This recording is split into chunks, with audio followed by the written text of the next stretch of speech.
আসসালামু আলাইকুম। ভাবুন তো, এমন একটি জায়গা যেখানে চারদিকে শুধু শান্তি, নরম আলো, সবুজ বাগান আর প্রবাহিত নদী।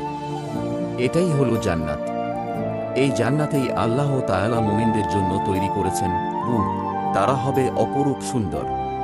তাদের চেহারায় থাকবে নূরের ঝলক। তাদের চোখ হবে বড় বড়, ঝলমলে মুক্তোর মতো উজ্জ্বল। একবার তাকালে চোখ সরানো কঠিন হয়ে যাবে। তাদের সৌন্দর্য হবে একেবারেই অনন্য। তাদের সৌন্দর্য হবে এতটাই পবিত্র, যা কোনো দুনিয়ার কিছুর সাথে তুলনা করা যায় না। তারা হবে নিখুঁত, স্বচ্ছ এবং সম্পূর্ণ নির্দোষ। তারা থাকবে চিরযৌবনা, কখনো বুড়ো হবে না, কখনো অসুস্থ হবে না। সব সময় থাকবে একই রকম সুন্দর আর সতেজ। তাদের স্বভাব হবে শান্ত, কোমল আর ভালোবাসায় ভরা।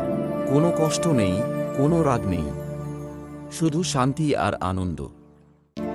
জান্নাত হবে এমন এক জায়গা যেখানে থাকবে দুধ, মধু আর পানির নদী, সোনালী প্রাসাদ, নূরের আলো আর অফুরন্ত সুখ। কিন্তু এই জান্নাত পেতে হলে আমাদের দুনিয়ায় থাকতে হবে সৎ পথে। আল্লাহর আদেশ মেনে চলতে হবে।